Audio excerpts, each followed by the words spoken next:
Welcome to Hints and Guesses. Kent here. Thanks for tuning in. Thanks for your patience.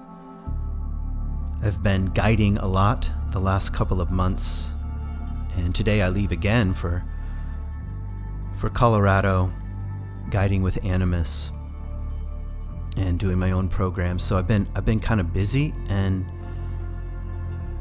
the podcast has taken kind of a back seat for a little while, but I've been ruminating on some ideas here, and things have been stirring, and so I want to speak into that today.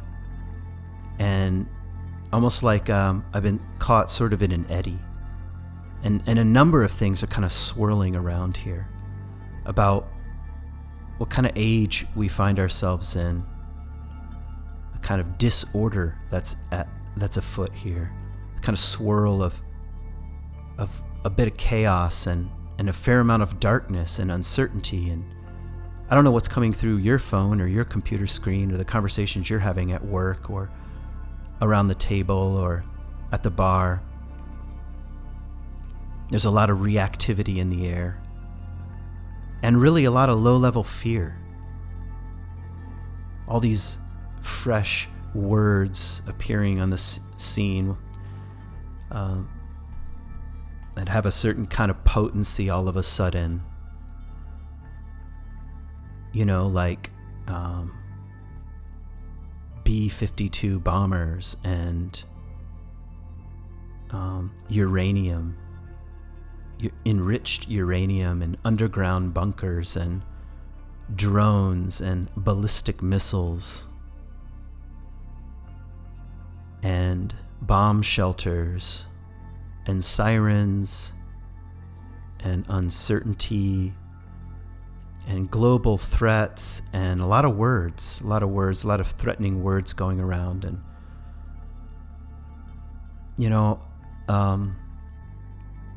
how do we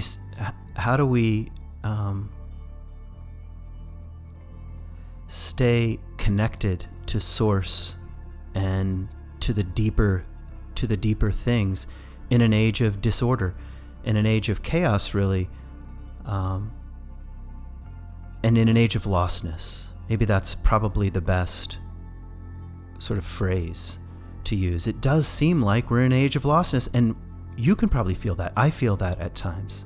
I feel lost, and I want to speak about that today. And in fact, I'm going to turn to some Henri Nouwen. And here's a little paragraph just to give you a clue. I want to read a letter of his at the end.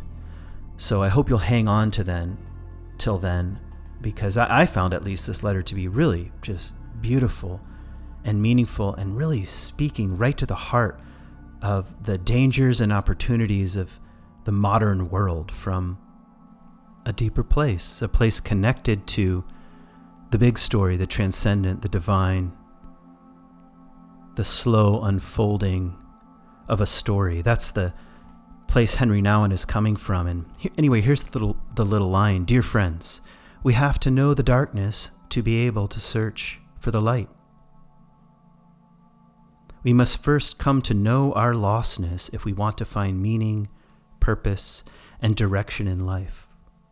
What I want to share with you is a way out of that darkness, a way to find the light. So maybe what I'm attempting to do today is to get to know a bit of our lostness, not for the sake of reveling in it, celebrating it, kind of spiritualizing it, psychologizing it, making it trite. No, more to know the contours of the landscape inside and out, because it's from within. It's from within our kind of lostness and moments of disorder that the light appears, that the dawn breaks, that there's a sense of we're lost and not lost at the same time. But we can't go around it. At least that's what I'd like to suggest. So that's where we're going today. And I really appreciate your patience. And thanks to my patrons, for making this happen and for keeping the conversation alive and for encouraging me. I got a couple of encouraging emails this past week. So thank you, and sparking some ideas and so forth. So I think the only maybe the only thing I want to say about what's coming up, there's some big changes in my life that are still unfolding. I'll tell you about them relatively soon. In terms of things that are on the schedule right now, I have a program in August, a fast, an Animus Quest, we call it, through Animus Valley Institute. That's in August in Utah. Absolutely stunning place. If that kind of ceremony, because that's what it is, has been calling to you or tapping you on the shoulder for a while, there are still some spots available. It's not too late to sign up. It's a long program. It's, I think, 11 days, 12 days, and right in the middle of a 3-day solo, a fast and solo. It's absolutely, I don't know what to say about it right this second. It's a rich and meaningful and surprising kind of practice. So anyway, that's available. Check out Animus Valley Institute on the World Wide Web. You'll see all the information there. And maybe that's as far as I want to go in terms of letting you know what's coming up from me. So how do we start here? I guess maybe I'm going to start with an Egyptian god that I brought up ages ago. His name is Set, S-E-T. And Set is the twin or brother of Osiris, the king. And it's like the evil twin, and this is a common motif in ancient mythology and myths in general, where the world is full of twins. It's Jacob and Esau, and they're two twins who are disciples of Jesus. There's the thief on the right and the left, the crucifixion. It's a twin world, and so it is with Osiris and Set, and Set is the evil brother. And what's interesting about Set is that he's bent on chaos and disorder. That's his full-time job. And he revels in destruction for the sake of it, without a thought or an aim for restoration and redemption and putting back together. It's just destruction for destruction's sake. It's a spirit, the spirit of Set. And I don't know about you, but I look around and I see, there's a lot of chaos and a lot of destruction, and some of it is just for destruction's sake. It's tear it down, burn it down. You can't trust anything or anyone or any institution or any story or any history. Just pull everything apart. Cut all the threads and see what happens. That's the spirit of Set. And it's dangerous. It's dangerous and contagious. It's something to notice in our own spirit. Like when things start to go south, so to speak, and part of us says, yeah, good. Let it burn. I feel that sometimes. Let the thing unravel. And what I'm saying is that the spirit of Set can be contagious and something to watch out for. And in an age of lostness and in an age of disorder, we're likely to see this all over the place. And certainly, I think we do. The other sort of piece that I'd like to point out is something I got from Phyllis Tickle. She's the Christian historian. My wife and I met her once at a conference, like such a lovely person, and did such good for the health of the church in the kind of confusing age that we live in. A wonderful person. Anyway, she said every 500 years the church goes through a kind of death and rebirth. Like 500 years ago, it was the Reformation. And before that, 500 years before that, the kind of splitting of what became the Orthodox Church and the Catholic Church. And you can just start going back every 500. It's a cycle. It's a pattern that she noticed. And she used to say, we're due for another. And she's right. Just look around. Look at every single denomination, every branch of Christianity, every spiritual expression that is reacting against Christianity. Yes, it's the 500-year death and renewal cycle. It's here, it's present. And it doesn't seem to just be affecting the church as kind of a separate institution. It never was anyway. It's woven into the fabric of culture and into the fabric of society. You can't get away from it, even if you tried. In God we trust is on our coins. So it's like, yeah, you can separate church and state. You can have a spirituality that's sophisticated and clever and sort of has moved beyond the tradition, except no, we're still kind of entangled. So my point is, we're in an age of upheaval and disorder and chaos and lostness, and people feel lost. I feel lost at times, adrift, like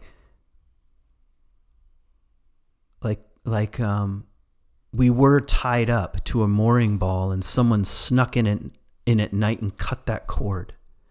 And what Phyllis Tickle is saying is that's also just the way it happens. That's just what happens, I should say. It's what happens from time to time. Or Martin Shaw says, every couple hundred years, society collapses. That's just the way it is. It's not that we have to celebrate that in the spirit of Set and burn everything down to the ground just for the sake of destruction. But there's just this other side that, like Jesus says, unless a grain of wheat dies and goes into the ground, it remains a single seed. But if it dies and goes into the ground, it reaps 100-fold. So there's the pattern, like things die, they go into the ground, and we wait. And it sort of feels like that. I don't know anyone who has a lot of trust in any form of institution at the moment. Even if they're insiders, they're hardcore liberals or hardcore conservatives. They drank the Kool-Aid, so to speak. Even the insider is a bit suspicious. Like, what is this thing? What powers are at work? What hidden selfish agendas are just under the surface of our political slogans and stances and marches and fights? Yeah, so we feel the mistrust of our political, social, religious, educational institutions everywhere we turn. And as much as every country on earth has some kind of self-interest, a sense that, okay, we have borders, we have a kind of social identity that's worth preserving to a certain extent. No one can escape the creeping feeling that those borders are porous. Like, I don't just mean literally like on the southern border. I mean, the borders of what it means to be a human being on this global planet are porous. It's like, whoa. Everything that we touch from a materialistic point of view is deeply woven in this complex web of manufacturing and natural resources and global trade and global exchange and weather patterns and oil prices and, yeah, no wonder we feel a bit lost. We feel the disorder, and it's easy to despair. Which is why I want to end with this Henri Nouwen letter, because he's trying to say there's a way toward the light, but it's sort of in and through, not avoidant nor celebratory.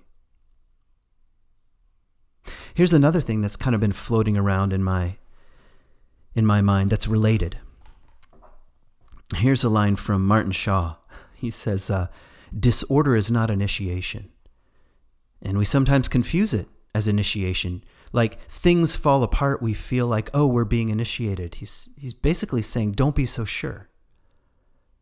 You know, in the world of faith that I come from, many people feel because they have, quote, deconstructed their faith, they're initiated into some broader, wider, more open, more meaningful place, but not necessarily. It can just be a celebration of our confusion in a way, and an endless game of pointing the finger, of blaming, and of deriding. That's what passes today, unfortunately, for deconstruction. Who can we blame and mock? And then act superior. And that's not initiation. That's not initiated into the deeper streams, into contact with God, into a deeper, more authentic experience of our humanness, wildly interdependent on everything else on the planet. Disorder is not initiation. He says rupture is not rapture. He's such a bard anyway.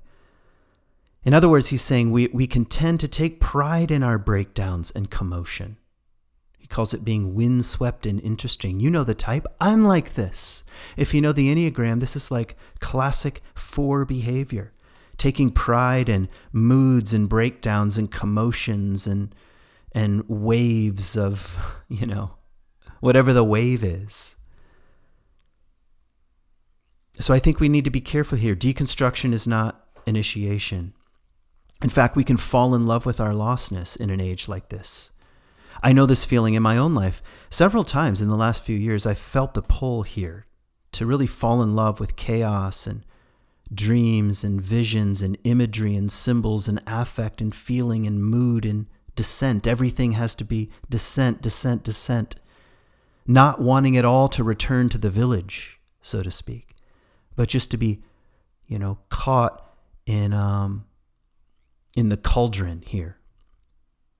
And maybe to a certain extent, that's part of what it feels like, to be sucked down into the underworld, to use old-fashioned mythic language. But we can easily fall in love and celebrate disorder and forget that in the midst, like to quote Henri Nouwen, that it's within the darkness that the possibility of light begins to dawn here. It's into the tomb long enough to feel that it's also a womb, that maybe something is growing, not just the growth of our own chaos. One of the things I learned from Black Elk, so I don't know if you know the book Black Elk Speaks. It's about a Lakota medicine man written by an anthropologist, and so some people kind of critique his translation of things, but it's still an extremely powerful book, and it's about his dreams and visions. And one of the things that Black Elk tells us is that he was sent out by the elders. This is for a lament, is what it was called in Lakota, what anthropologists later called a vision fast. But that's not, that's a term that's overlaid over the experience. It's much more like a grief, a lament, which is very old, and of course not just related to Native American indigenous tribes, not at all. You find the story in the pattern of Jesus too. Go out into the wilderness, driven by the Spirit, so to speak. And anyway, he goes out to seek the Spirit, to fast and to cry out and to lament and to seek a vision. And what's interesting is that he returns and has to tell the vision to the elders, and the elders more or less decide whether or not it's legitimate. Now that's way different than someone's privatized vision. It's a communal practice here. Yes, go, to quote Rilke, go out into your heart as unto a vast plain, and there the immense loneliness begins. Go and fast, go and grieve, go and cry, go and seek a vision. In the age of lostness, seek and pray and long and desire. But it's not just for you. It's not for your personal wellness, your psychological and spiritual growth. Something so that you can manifest your new spiritual business plan on Instagram. This is like kind of laughable terrain when it comes to the archetypal pattern of lament and of a fast. But imagine coming back and the elders sitting among elders and saying, it doesn't sound very legitimate. Be careful here. That's or not much to see, or yes, there's something here. And then the community enacts the vision. They put it on like a play. It's like, wow, okay. This is a communal conversation about the state of the world, about the state of the community, and also, in the smallest sense, the state of the individual. And I think one of the problems in an age of lostness is that we feel increasingly isolated and narcissistic.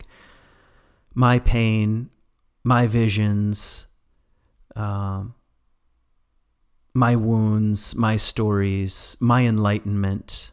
It's about me, and that's to lose the plot in a deeper sense.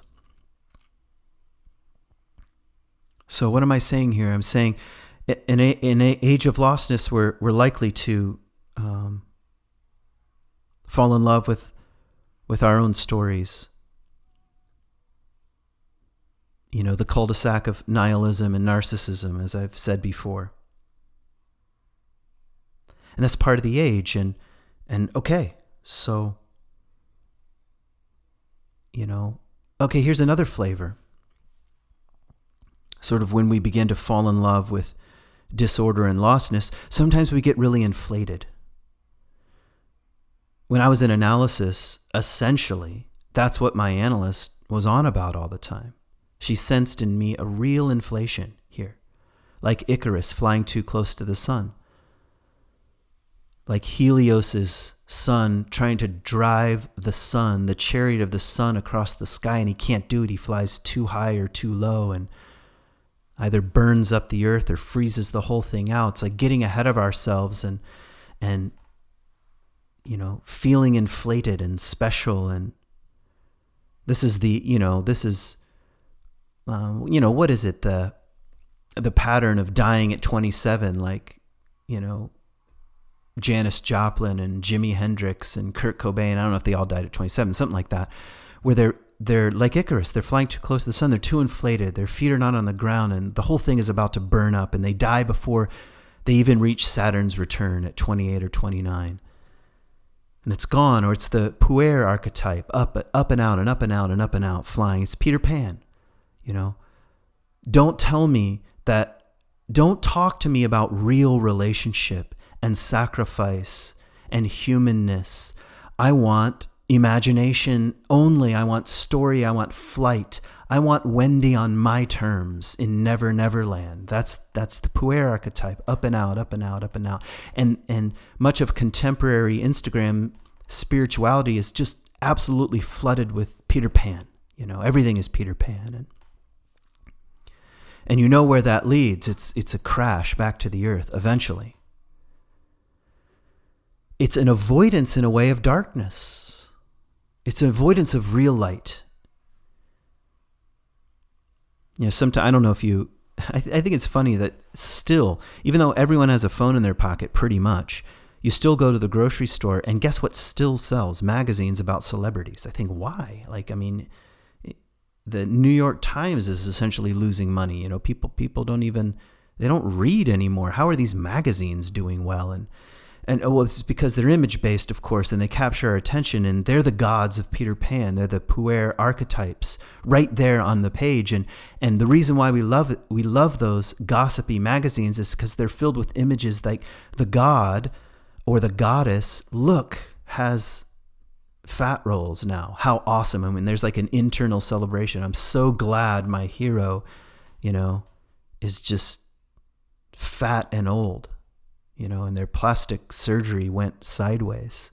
Part of us delights in that. Is because we live in a culture that's obsessed with this kind of up and out.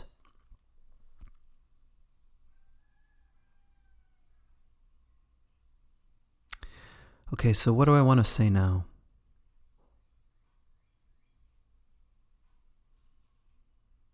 Maybe something simple here. Life always puts us into periods of lostness. It will happen. It can't be avoided. And part of what's happening is that we're being moved and shifted from the land of bondage into the wilderness, which is the phase between lands. Before there's a promised land, before there's a new kingdom, a new era, a new age, a new chapter, we can't avoid the wilderness. That is the great pattern. And so lostness cannot be avoided. It's just more of a question of what do we do when we're there? Either there personally, like, from an existential, personal, midlife kind of point of view. I don't know if you're all in midlife, I'm not guessing you are, but life pushes us there personally, or it's a social, collective, communal and cultural kind of lostness. We've left the land of bondage, and the land of bondage is the land of order. That's the interesting thing about Egypt in the Exodus story. Things were ordered. They had meat and onions and a schedule and a camp, and they're slaves. I don't know if you've ever been to Egypt, but if you visit the slave camps, the archaeological sites of the slave camps, please don't critique me here or come after me too hard, but many of those camps were sophisticated cities with their own burial chambers and their own artwork and their own cultural flavor. That was part of, yes, they were the slave class, but they also had a kind of thriving community and a very ordered community. And to be kicked out of Egypt, to be driven out, to follow the deeper longing, to worship the God of the desert, as it says in the Bible, is to go into the wilderness, this in-between land, which is the essential terrain where we begin to work out and sort out and discern what's real here. And it's a season of darkness. They follow a cloud by day and a column of fire at night. It's a wander. And you cannot go up and out like Peter Pan straight to Neverland. It just never works. So life will do it to us, and the desert cannot be skipped, and we're in that kind of age. And I think that's enough for me. I just wanted to give you a sense of what's swirling here, and I want to read quite a bit of this letter from Henri Nouwen. And I don't know if I'll make a whole lot of commentary on it, but maybe a few things at the end. I just want you to hear from him. As I sit in this quiet French church in front of the altar, surrounded by silent saints of ages past, I know that the time has come to gather you all together in my heart and speak to you in a way I could not before. A new vision is emerging in me that I want to talk to you about, a vision of who you are and who I am and who we are together. So I call you around me in this empty church from Holland, Belgium, and France, from Bolivia, Peru, Nicaragua, and Mexico, from the United States and Canada, and from many other times and places. You are students, teachers, priests and ministers, lawyers, doctors, bankers and engineers. You are rich and poor, busy and unemployed, retired. You are happy and sad. I do not think of myself as your teacher. I think of myself as a friend who has made a very long journey and has learned something so important that he does not want to keep it for himself. I've come to a place in my life where these obvious and beautiful differences among us seem small in the context of the unity that binds us together. The unity of life among us is even deeper and stronger than the diversity between us. Most of you, dear friends, I have come to know because of your questions, your pain, your worries, your intense yearnings for a deep understanding of the meaning of your lives. You have shown me your loneliness, your feelings of separation and alienation, your sense of not belonging, your emotional restlessness, your sexual frustration, your mental confusion, your anger at your parents, your teachers, your church, your society. You have shared with me the many ways you have attempted to find peace in your minds and hearts. You met with counselors and psychotherapists and spiritual guides. You were part of all sorts of healing sessions, workshops, and retreats. You often made radical changes in lifestyle, courses of study, and profession. Some of you rejected your past, and some of you accepted age-old, long-forgotten traditions. Some of you traveled to the Far East and found there wise men and women to whom you gave your trust. Some of you have come to the conclusion that all religion is an illusion. Some of you have thrown off long-held restrictions on self-expression and chosen to give free rein to the deepest urges of your body and mind. Some of you have turned away from the celebrated pleasures of the world and imposed severe limits on the expression of your physical and emotional needs. Some of you still have great ambitions about success and popularity. Some of you are no longer looking for human praise and have settled for a more hidden existence of spirit. All the directions you have chosen, all the choices you have made, I know them in my own heart. There are few paths not familiar to me. If you felt oppressed, I did too. If you felt If you felt oppressed, I did too. If you consulted directors, I did the same. Like you, I have been excited about new books and new theories, have put my hope in new psychological or spiritual movements, trusted a new hero, and given my energy to a new way of changing myself or others. You and I are not very different. We belong to a time and a society in which there are few boundaries or forbidden paths. Within the church, there are as many opinions and visions as outside the churches. There is no virtue that is not called sin somewhere, and no particular sin that is not called virtue somewhere else. Within a mile of each other, people say and think diametrically opposed things, live diametrically opposed lives, and act in diametrically opposed ways. There is an enormous freedom to choose your own way of thinking, talking, or acting, and whatever your choice, someone will praise you and someone will blame you. But most likely, very few will intervene. You and I are on our own in a world of our own making of frightening freedom. Who can live it and not get lost? It seems that together, you, my extended community, represent all the possible directions human beings can take. I see among you married and divorced friends, gay friends who live in committed relationship and those who don't want to be restricted to one partner, celibate friends who are deeply committed to their single-minded and devoted lives, and those who experience their celibacy as oppressive and burdensome. I see among you friends who experience deep inner darkness and hardly know how to make it from day to day, and others so radiant with happiness that the future seems full of wonderful promises. I see friends with big money, big jobs, big responsibilities, but I also see friends who can hardly survive, who wonder what to do with their time and have very little of which to be proud.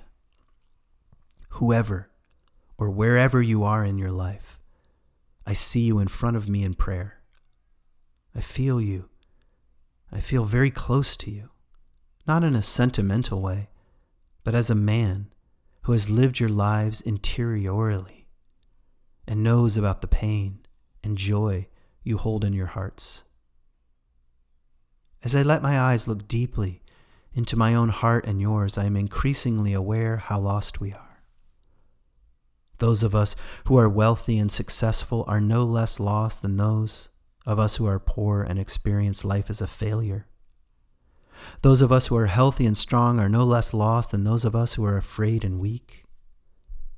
Those of us who are priests and ministers are no less lost than those who are lawyers and doctors and business people.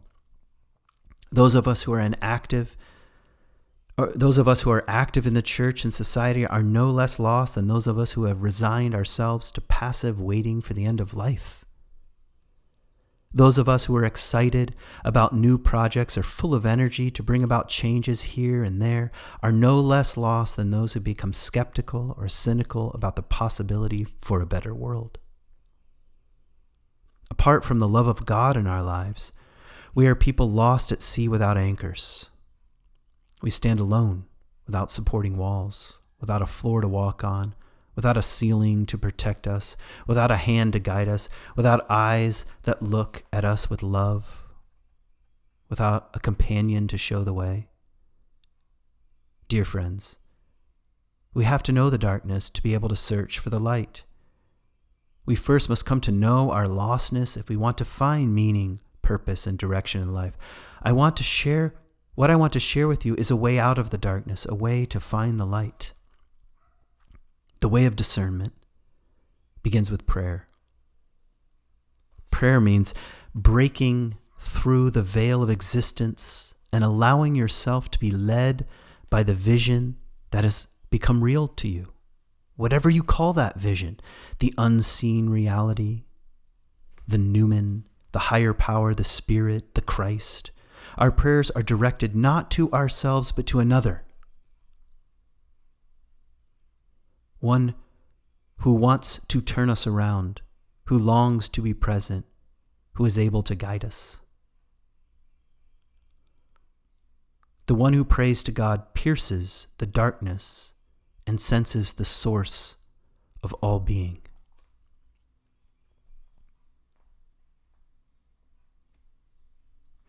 I hear a couple things in here. I hear that the spiritual life itself is wild, that life is wild. And I resonate deeply with this feeling of knowing a bit in my heart each of these expressions of our human story. I also hear that it's an age not only of lostness, which he's saying directly, but of an age of frightening freedom. In some ways, it's the frightening freedom that contributes to this existential and spiritual sense of lostness. An age lost at sea. The question is, to a certain extent, not how can we avoid being lost at sea? It's too late, but is there a rudder? Part of what Henri Nouwen is saying is that the rudder is prayer. Did you hear what he said about prayer? Prayer means breaking through the veil of existence and allowing yourself to be led by the vision that has become real to you, whatever you call that. I was thinking about, what is my understanding of prayer? And it's something like a position of vulnerability in the face of the unknown. It's like it's a posture, a stance we might take that is very vulnerable. It is a crying out in the face of the unknown. I think Henri Nouwen is saying is lower that rudder into the sea. I'm also hearing in this little letter that knowing the darkness is just part of it. It's part of lostness, and if we say yes, if we accept that we're in the wilderness, if we accept that we've been swallowed by the fish, we're not on the boat, we're not arguing on the boat anymore. Instead, we've been thrown overboard and we're in the belly. If we can accept that with courage and meet that with prayer in the sense of a position of vulnerability in the face of the unknown and breaking through the veil of existence and allowing ourselves to be led, then I think the tomb can become the womb, and the belly of the fish can become a kind of place of incubation, or the cocoon, like Teresa writes, the silkworm weaves the cocoon, and we enter and we get dissolved. We get dissolved until something of the spirit begins to activate, something of the light begins to dawn, and new possibilities grow.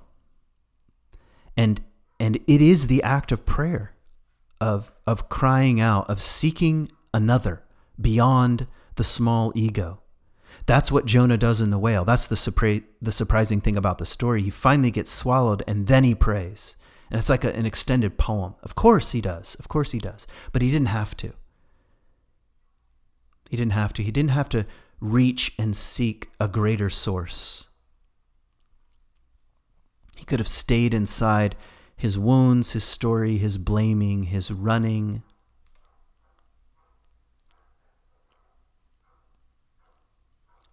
So here's my hope here. First of all, I hope you find some comfort in these words. I think we need some encouragement. Courage like heart, we need some encouragement. And Henri Nouwen, as much as he's saying it's an age of lostness, he's trying to say something encouraging. I love you. I'm praying for you. I'm with you.